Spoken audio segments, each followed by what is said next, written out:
नमस्कार. बृहन्मुंबई महानगरपालिका शिक्षण विभाग अंतर्गत व्हर्च्युअल क्लासमध्ये तुम्हा विद्यार्थ्यांचे हार्दिक स्वागत. मी प्राची लोटे आज तुम्हाला इयत्ता 10वी गणित मधील एक महत्त्वाचा पाठ शिकवणार आहे. चला तर पाठाला सुरुवात करूया.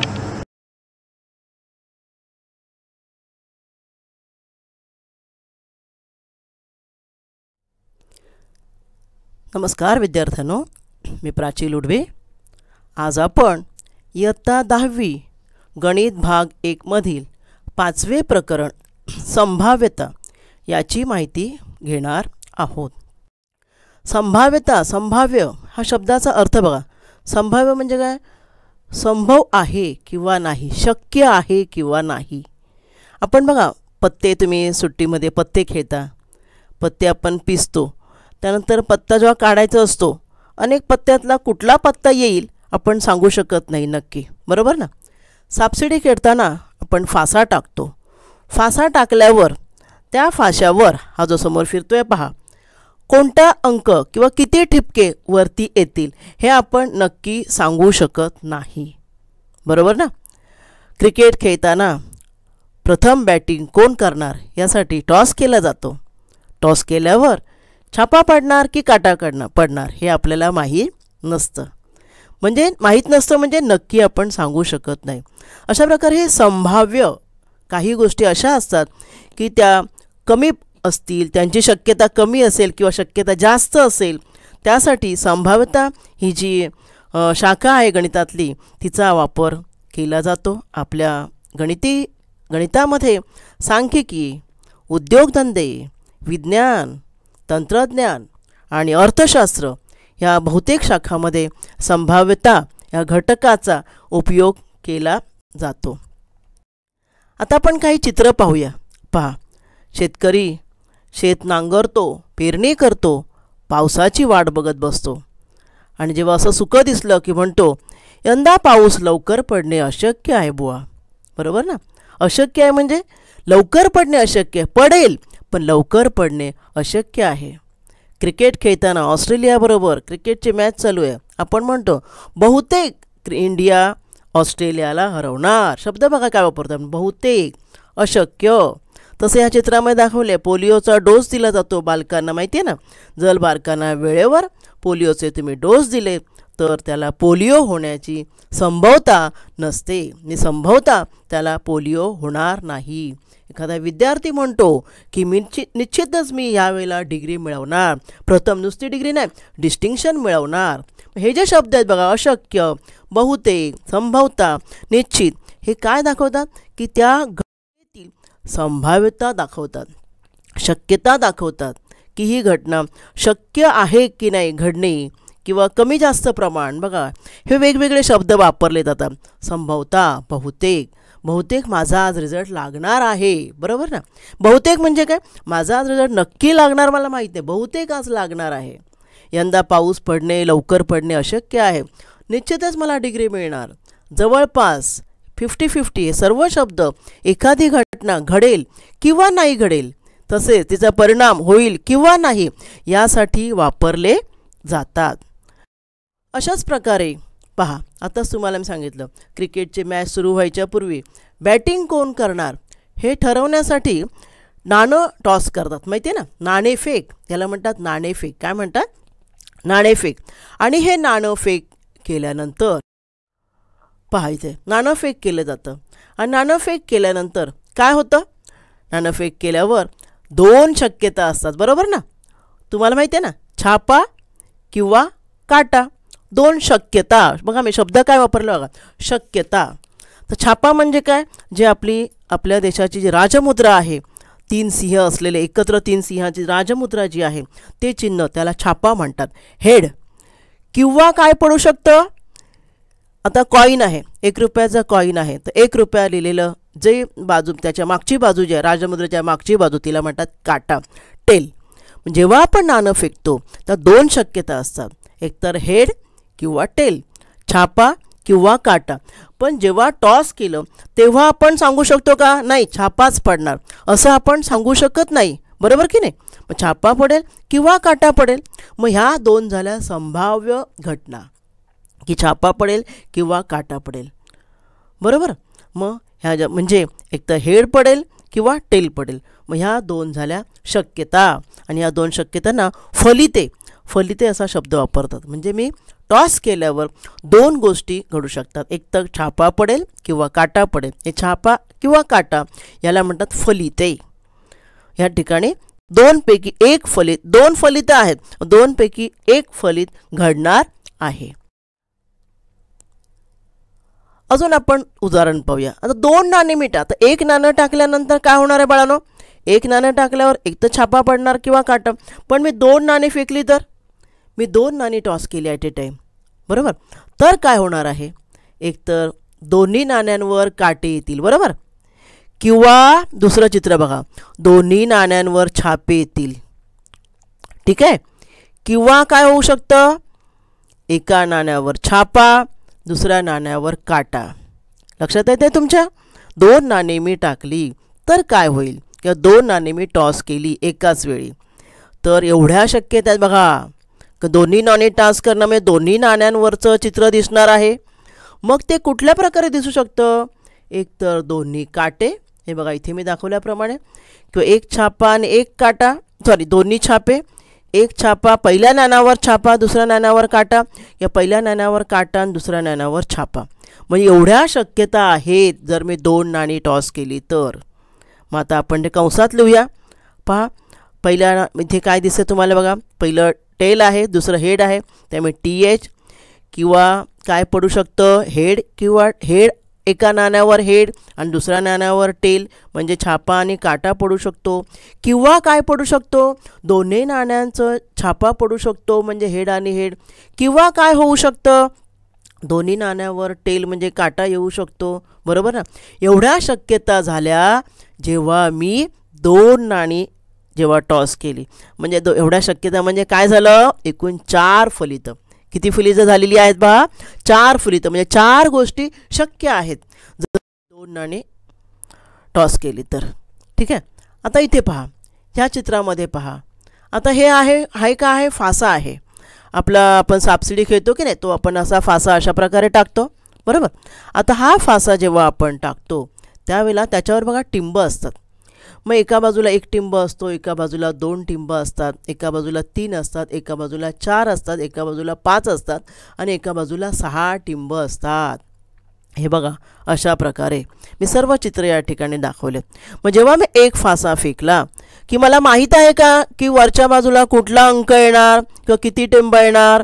मी नक्की सांगू शकत नाही, कारण शक्यता आहे 1 पडेल, शक्यता आहे 4 पडेल, शक्यता आहे 2 पडेल. शक्यता हा शब्द मी वापरते. मग अशा किती शक्यता आहेत? 1 आहे, 2 आहे, 3 आहे, 4 आहे, 5 आहे आणि 6 आहे. अशा प्रकारे मी जर एक फासा फेकला तर 6 शक्यता आहेत म्हणजे 6 फलिते, बरोबर की नाही. 6 फलिते माझ्यासमोर येण्याची शक्यता आहे. त्यातला एकच अंक कुठला तरी पडणार आहे. सगळे पडणार आहेत का? नाही. ह्या 6 शक्यता आहेत. कळलं की नाही. म्हणजे ह्या प्रत्येक ठिकाणी संभावता म्हणजे संभव आहे. हा अंक पडणे संभव आहे, तो अंक पडणे संभव आहे, अशी संभाव्यताच आपल्याला दिसून येते. आता समजा मी 2 फासे फेकले तर मग किती शक्यता असतील बाळांनो? पाहूया आपण. मी 2 फासे फेकले. एका वेळेला किती फासे फेकले?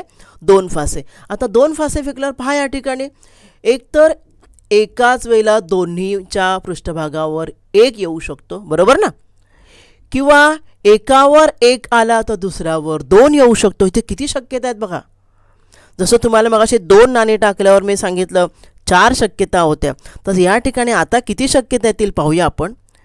एक तर बघा 1-1 ह्या चित्रात मी दाखवले. ह्या ठिकाणी जे हात हलतोय की नाही त्यामध्ये बघा, त्यामध्ये 2 नाणी टाकली तर 1 आणि 1 येतोय बघा. म्हणजे काय? एकावर 1 आणि दुसऱ्याचा पण 1 टिंब आहे. एकाचा 1 आणि दुसऱ्याचा पण 1 टिंब आहे, बरोबर. मग असंच असेल असं नाही ना. असं पण होईल की पहिल्या फाश्याचा 2 असेल आणि दुसऱ्या फाश्यावर 1 पडेल, असं येऊ शकेल की नाही. किंवा असं येऊ शकतं पहिल्या फाश्यावर 3 दुसऱ्यावर 1, पहिल्या फाश्यावर 4 दुसऱ्यावर 1, पहिल्या फाश्यावर 5 दुसऱ्यावर 1, पहिल्या फाश्यावर 6 दुसऱ्यावर 1. ह्या पहिल्या 6 शक्यता झाल्या. अशाच प्रकारे आता पहिल्या फाश्यावरचं मी काय केलं माहिती आहे? आकडे बदलले. 1 2 3 4 5 6 आणि दुसऱ्या फाश्यावरचं 1 ठेवला. आता दुसऱ्या फाशावर 1 कसा, दुसऱ्या फाशावर 2 पण पडू शकतो, त्यामुळे आपण दुसऱ्या शक्यता पाहूया. बघा आहे ना, दुसऱ्या आता मी प्रत्येक ठिकाणी काय केलं, पहिल्या फाशावरचा 1 तसाच ठेवला आणि दुसऱ्या फाशावरचा अंक बदलू शकतो ना. कुठपर्यंत बदलू शकतो, 1 पासून 6 पर्यंत बदलू शकतो. आता पहिल्या फाशावर मी 2 तसाच ठेवून दुसऱ्या फाशावरचा काय करत आहे, अंक बदलत आहे. बघा दिसते ना तुम्हाला. पुन्हा पहिल्या फाशावरचा 3 तसाच ठेवून दुसऱ्या फाशावरचे मी अंक बदलत आहे. पहा तुम्हाला या ठिकाणी दिसत आहे. तिसरा पुन्हा पहिल्या फाशावरचा 4 मी तसाच ठेवून दुसऱ्या फाशावरचे अंक मी बदलत आहे. पहा दिसते तुम्हाला. पुन्हा पहिल्या फाशावरचा 5 तसाच ठेवून दुसऱ्या फाशावरचा मी अंक बदलत आहे. पहा पुन्हा पहिल्या फाशावरचा 6 तसाच ठेवून दुसऱ्या फाशावरचे मी अंक बदलत आहे. अशा प्रकारे किती फलितं आली बघा. अशा प्रकारे एकूण या ठिकाणी संपूर्ण यामध्ये 2 फासे जर मी टाकले तर किती फलितं आलेत बघा. पहिल्या रांगेत 1 2 3 4 5 6 आणि अशा 6 रांगा म्हणजे एकूण 36 फलितं. किती फलितं एकूण आलेली आहेत, एकूण 36 फलितं आलेली आहेत. म्हणजे 2 फासे तुम्ही टाकले तर एकूण 36 शक्यता आहेत. टोटल मोजूया आपण या किती शक्यता आहेत त्या. किती शक्यता आहेत एकूण, या 36 शक्यता आहेत एकूण टोटल. बघा या ठिकाणी इथे लिहिले आहे मी. एकूण जेव्हा मी 2 फासे टाकते त्यावेळेला एकूण फलिते 36. मग 36 मधला पडणार आहे एकच कुठलं तरी, बरोबर ना. पहिल्या फाशावर 1 अंक, दुसऱ्या फाशावर 1 अंक. परंतु आपल्याला शक्यता मात्र जेवढ्या आहेत तेवढ्या आपल्याला नोंदवणं गरजेचं आहे.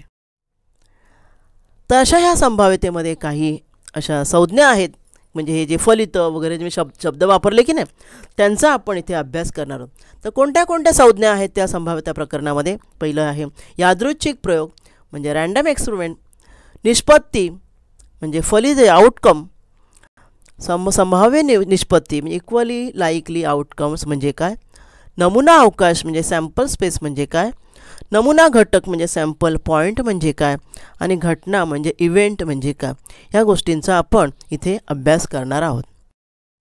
प्रथम आपण पाहूया यादृच्छिक प्रयोग म्हणजे काय.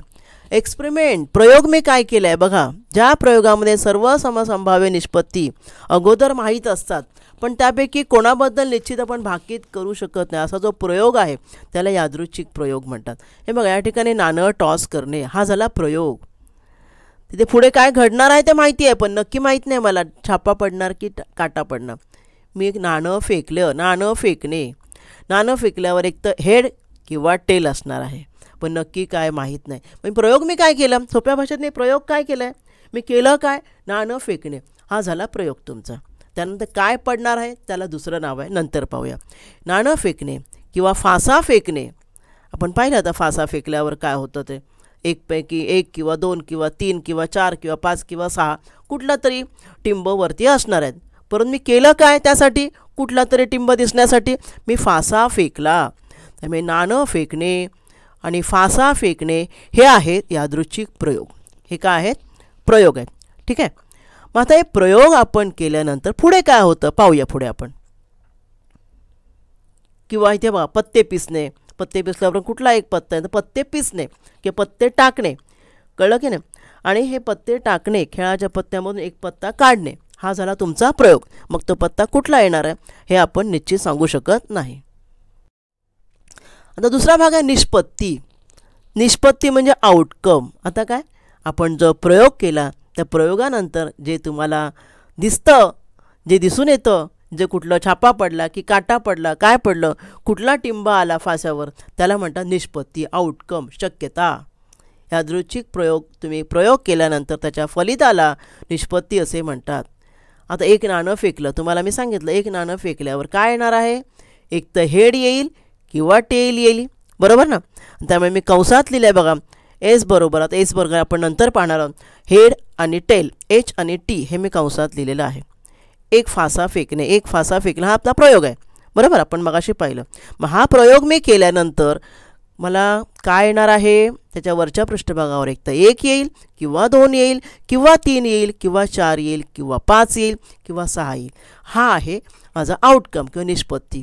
त्यामुळे ही जी उत्तरं जी आहेत किंवा आपण म्हणूया शक्यता ज्या आहेत नाणं टाकल्यावर त्यांना काय म्हणतात, निष्पत्ती असे म्हणतात किंवा आउटकम असे म्हणतात. आता आपण खेळातील पत्त्यांची थोडीफार माहिती घेऊया. खेळातील पत्ते, मग अशी म्हटलं, खेळातील पत्ते जेव्हा आपण टाकतो त्या पत्त्यामधून एक पत्ता काढणे हा तुमचा प्रयोग झाला, बरोबर. मग तुम्ही तो एक पत्ता कुठला असणार आहे, तर खेळातील पत्ते, एकूण पत्ते किती असतात माहिती आहे बाळांनो तुम्हाला? खेळामध्ये एकूण 52 पत्ते असतात. किती पत्ते असतात? 52. आणि ह्या 52मध्ये 13चे 4 गट असतात. कोणते कोणते गट असतात पाहूया या चित्रामध्ये. तुम्हाला दिसतं या ठिकाणी मी 1 2 3 4 असे 13पर्यंत आकडे लिहिलेले आहेत. ह्यामध्ये हा एक म्हणजे पहिला, त्याला एक्का म्हणतात. हा एक्का हा जो पत्ता जो आहे तो 4 वेळा दिसतो तुम्हाला, बरोबर. त्यानंतर 2 आकडा असलेला पत्ता 4 वेळा, 3 आकडा असलेला पत्ता 4 वेळा, 4 आकडा असलेला पत्ता 4 वेळा, असे 5 6 7 8 9 10पर्यंत आकडे असलेले पत्ते तुम्हाला दिसत आहेत 4 वेळा. आणि पुढे 11वा पत्ता हा जो बघा दाखवला आहे तुम्हाला तो दिसतोय, जोकर म्हणतो ना आपण, जोकरचा पत्ता आहे बघा. त्यानंतर किंवा आपण गुलाम म्हणतो. त्यानंतर 12वा पत्ता क्वीन म्हणजे राणीचा आहे आणि 13वा पत्ता किंग म्हणजे राजाचा आहे. असे 13 पत्त्यांचे किती सेट असतात? हा पहिला ए लिहिलेला एक काळा सेट आहे, पुन्हा ए लिहिलेला काळा सेट आहे. हे 2 काळे सेट जे आहेत ते एकूण किती झाले? 13 दुने 26. आणि 2 लालचे सेट आहेत बघा, 2 लालचे सेट आहेत ते झाले 26. म्हणजे एकूण पत्ते किती झाले? एकूण पत्ते झाले 13 चोक 52 पत्ते असतात. तेव्हा तुम्ही जेव्हा पत्ता टाकल्यावर 52 मधला कुठला तरी एक पत्ता येणार आहे, बरोबर ना? लक्षात आलं तुमच्या? मग ह्या 52 पत्त्यांची आपण पुन्हा एकदा व्यवस्थित माहिती घेऊया, कारण आपल्याला प्रश्न उत्तर लिहिताना त्याचा उपयोग होणार आहे. या ठिकाणी आता 52मध्ये तुम्ही जे 4 गट पाहिले, ते 4 गट काय होते? हा जो पहिला गट जे तुम्हाला जे पान दिसतं आहे की नाही, पान दिसतंय ना, ते पान जे आहे आपलं त्या पानाचं आकार त्याला इस्पिक म्हणतात. काय म्हणतात? इस्पिक म्हणतात. त्यानंतर दुसरं जे आहे, हा जो तुम्हाला दिसतोय किलवर, हे जे 2 आहेत ते काळे असतात. म्हणजे पहिला जो आहे इस्पिक आणि किलवर हे काळे पत्ते असतात. मग ते काळे किती? इस्पिकचे 13, किलवरचे 13. त्यानंतर हे जे तुम्हाला दिसत आहे ते बदामाच्या आकाराचं पान जे आहे ते बदाम. आणि त्यानंतर हे जे आहे ते चौकट आहे, ह्यांचेसुद्धा लालचे 2 गट असतात. इस्पिक आणि किलवरचे 2 गट 13-13चे आणि बदाम आणि चौकटचे 13-13चे 2 गट, म्हणजे 13 चोक 52 झाले की नाही. आता ह्या 52मध्ये एकूण 13 पत्ते कुठले असतात? तर 13मध्ये 3 जे आहेत ते हे 3 असतात.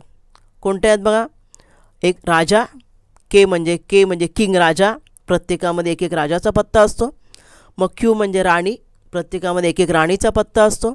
आणि नंतर जे म्हणजे गुलाम किंवा जोकर आपण म्हणतो, गुलाम, त्याचा एक पत्ता प्रत्येकामध्ये असतो. मग हे 3 पत्ते झाले प्रत्येकामध्ये, 1 2 3 असे 4 सेट. हां, आणि त्यानंतर ह्या पत्त्यांना चित्रयुक्त पत्ते असे सुद्धा म्हणतात, ह्यांच्यावर चित्र असतात.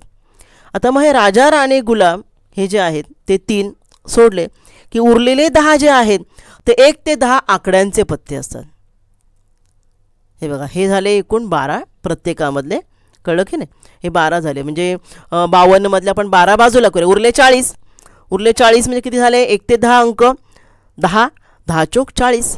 मग हे जे 1 ते 10 हे पाहूया बघा, ह्या ठिकाणी आपण 1 ते 10 जे आहेत ते अंकांचे पत्ते असतात. त्यातला जो 1 नंबरचा त्याला एक्का म्हणतात, सर्वांना माहीत असेल. 1 नंबरचा जो आहे तो एक्का. पाहूया आपण या ठिकाणी पुन्हा त्यांचं वर्गीकरण. 52 पत्ते, 52 पत्त्यामध्ये 2 गट, 26 लाल पत्ते असतात आणि 26 काळे पत्ते असतात. 26 लालमध्ये कोणते 2 असतात? मग असेच तुम्हाला मी सांगितलं, 26 लालमध्ये बदाम आणि चौकट, बरोबर. त्यांच्यामध्ये बदाम चौकटमध्ये 3 काय असणार आहेत? राजा राणी आणि गुलामचे आणि एक एक्का. आणि एक एक्का झाल्यावर 2 ते 10 हे नंबराचे पत्ते पहा या ठिकाणी मध्ये फिरतायत ते, कळलं. आणि पुन्हा तसंच काळ्यामध्ये सुद्धा, काळ्यामध्ये मात्र इस्पिक आणि दुसरा असतो किलवर. इस्पिक आणि किलवर हे पुन्हा काळे 13 पत्ते, 13 दुने 26 हे आणि 13 दुने 26 लाल मिळून एकूण 52 पत्ते असतात. बाळांनो, ह्या पत्त्यांची आपल्याला माहिती असणे आवश्यक आहे, कारण त्यावर जे तुम्हाला पुढे प्रश्न जे विचारले जातात त्यांची उत्तरं देता आली पाहिजेत. हां, हे बघा, ह्यामध्ये 13 पत्ते आहेत. मी या ठिकाणी आकडे दिलेले आहेत आणि एकूण झाले 13 चौक 52 पत्ते. आता पुढे समसंभाव्य निष्पत्ती म्हणजे काय? समसंभाव्य निष्पत्ती म्हणजे काय? तर दिलेल्या निष्पत्तीपैकी प्रधान क्रमाने एखादी विशिष्ट निष्पत्ती मिळण्याची शक्यता नसेल किंवा सर्व निष्पत्तींची समान शक्यता असेल तर त्याला समसंभाव्य निष्पत्ती म्हणतात. म्हणजे काय? तुम्ही एक नाणं फेकलं की तुम्हाला माहिती आहे एक छापा किंवा एक काटा पडणारच आहे ना, काहीतरी एक पडणार, असं होणार नाही की बाजू कोरी येणार. अशाला म्हणतात समसंभाव्य निष्पत्ती. म्हणजे दोन्ही शक्यता समान आहेत, एक तर काटा किंवा छापा. तसंच आपण समजा एक फासा फेकला, 1 ते 6 अंक असतात नाही का, त्यातला कुठला तरी एक अंक येणारच आहे, बरोबर ना, कुठला तरी एक अंक येणारच आहे. 6 पैकी एक शक्यता शक्य आहे, म्हणून याला म्हणतात समसंभाव्य निष्पत्ती. असं कधीही होत नाही की एकही अंक येणार नाही आहे, त्यामुळे ह्याला म्हणतात म्हणजे असमतोल, फासा असमतोल असतो, त्यामुळे कुठलंही एक पडणार. बरं ना, अशा बाबतीत आपण सांगू शकत नाही की हाच पडेल, पण पडणार आहे. आणि त्यामुळे ह्यापुढे आपण ह्या प्रयोगामध्ये काय शिकणार आहोत? यादृच्छिक प्रयोगामध्ये वापरलेल्या बाबी या समतोल, समतोल म्हणजे कशा? अनबायस्ड आहेत असं आपण गृहीत धरणार आहोत. म्हणजे आपल्याकडे समतोल असतो असं आपण गृहीत धरणार आहोत आणि त्याप्रमाणेच आपण पुढची उदाहरणं शिकणार आहोत. आपण हे एक उदाहरण पाहूया. खालील प्रत्येक बाबतीत किती शक्यता आहेत? उदाहरण आहे संग्रह 5.1 मधला. वनिताला महाराष्ट्रातील खालील प्रेक्षणीय ठिकाणांची माहिती आहे. त्यातील एका ठिकाणी मे महिन्यात तिला सुट्टीत जायचं आहे, तर कुठे जाणार ती? आता ठिकाणं दिली आहेत बघा. अजिंठा, महाबळेश्वर, लोणार सरोवर, ताडोबा अभयारण्य, आंबोली, रायगड, माथेरान, आनंदवन. ह्यातल्या कुठल्या ठिकाणी ती जाणार? समसंभाव्य निष्पत्ती आत्ताच सांगितलं, ती कुठेही जाऊ शकते ना. त्यामुळे किती शक्यता आहेत? 8 शक्यता आहेत. जेवढी ठिकाणातल्या कुठल्याही एका ठिकाणी ती जाऊ शकते. एका आठवड्यात वार यादृच्छिक पद्धतीने निवडायचं आहे. वार कुठला वार निवडणार मी? कुठलाही वार निवडू शकते. 7 वार आहेत, त्यामुळे 7 शक्यता. पत्त्यांच्या कॅटमधून एक पत्ता पहा या ठिकाणी यादृच्छिक पद्धतीने मला निवडायचा आहे. कुठला पत्ता मी निवडणार? कुठल्या क्रमांकाचा? 52 पत्ते आहेत, कुठलाही पत्ता मी निवडू शकते, बरोबर ना. आता इथे हा प्रश्न आहे. प्रत्येक कार्डावर एक संख्याप्रमाणे 10 पासून 20 पर्यंत संख्या लिहिल्या आहेत. 10 पासून 20 पर्यंत कार्ड किती आहेत मोजूया आपण, आणि त्यातून एक कार्ड काढायचं आहे यादृच्छिक पद्धतीने. 10 पासून 20 पर्यंत मोजा बाळानो. 11 ते 20 10 झाले नाही का, आणि 10 म्हणजे 11 पत्ते आहेत, बरोबर. 11 कार्ड आहेत, म्हणजे मी 11 मधलं कुठलंही एक कार्ड काढू शकते, म्हणजे शक्यता आहे 11. ठीक आहे. आता जाणून घेऊया आपण काही नवीन घटक, नवीन शब्द. जसं मगाशी आपण यादृच्छिक प्रयोग म्हणजे शिकलो, त्याप्रमाणे नवीन घटक आता आहे नमुना अवकाश. म्हणजे काय?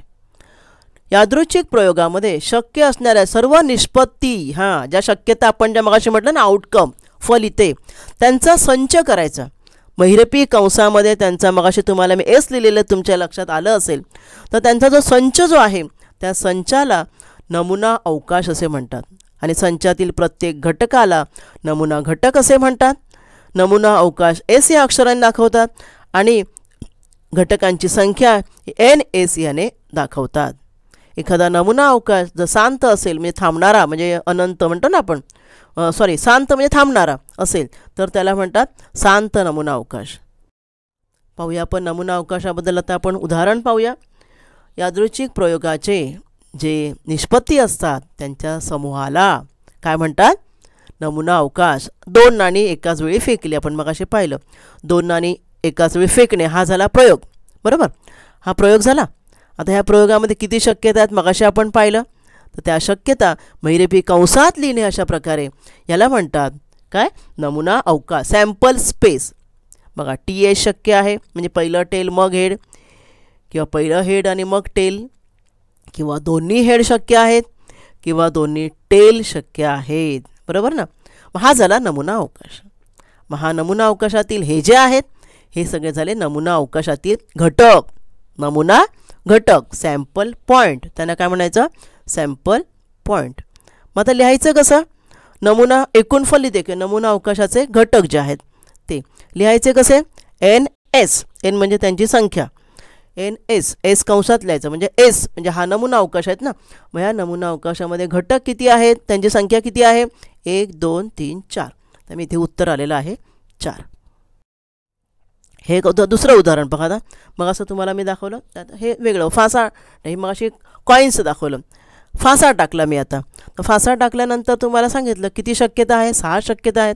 त्या 6ही शक्यता अशा कंसात लिहिणे, महिरपी कंसात लिहिणे याला म्हणतात नमुना अवकाश. हा आहे नमुना अवकाश. आणि त्यातील संख्या किती आहेत यामुळे नमुना अवकाशामध्ये प्रत्येक घटक किती आहेत, एकूण एन एस कंसात लिहायचं. इथे एन स्मॉल आला पाहिजे, स्मॉल एन पाहिजे या ठिकाणी. इथे दुरुस्ती करते तुमच्यासाठी, ते स्मॉल एन आला पाहिजे. म्हणजे नमुना अवकाशातील घटकांची संख्या किती आहे, 6 आहे. आता आपण या ठिकाणी उदाहरण पाहणार आहोत. वेगवेगळे नमुना अवकाश मी देणार आहे, त्यामध्ये घटकांची संख्या किती असणार आहे. वेगवेगळे प्रयोग पाहूया. एक प्रयोग, आता पहिला प्रयोग आहे, एक नाणं फेकलं. तर तुम्हाला माहिती, एक नाणं फेकल्यावर एक तर हेड येऊ शकतो किंवा टेल येऊ शकतो. म्हणजे नमुना घटक किती झाले, एन एस 2 झाले. किती झाले, 2. बरोबर. आता आपण 2 नाणी फेकूया.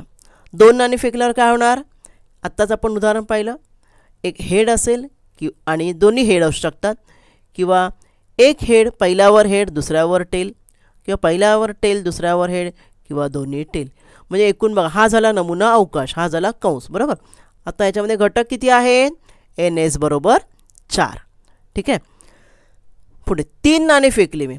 3 नाणी फेकल्यावर काय येणार आहे, 3 नाणी फेकल्यावर बघा, आता 3 नाणी फेकल्यावर जास्त शक्यता आहेत. तिन्हीवर एच येऊ शकतं. 2 वर एच, एकावर टेल, पहिल्यावर एच दुसऱ्यावर टेल, तिसऱ्यावर एच. आपण असं रांगेत घेऊया. 2 वर एच, एकावर टेल.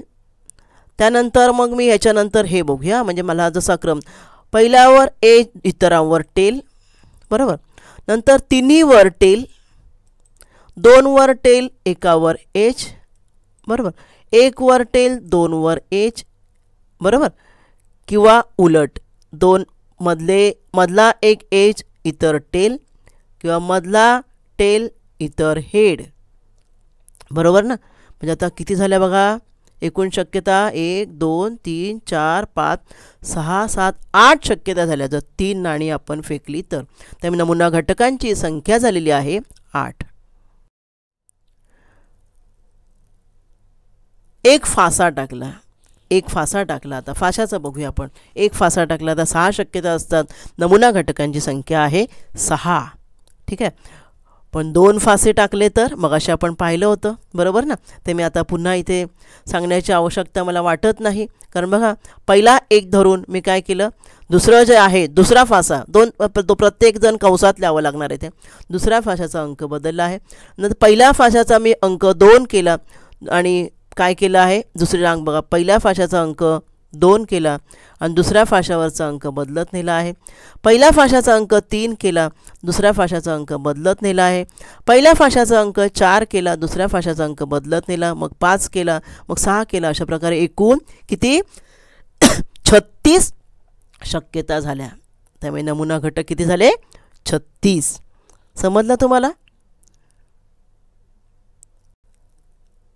तर अशा प्रकारे आजच्या भागात आपण आज इथेच थांबणार आहोत. धन्यवाद. आज आपण या भागात इथेच थांबलो.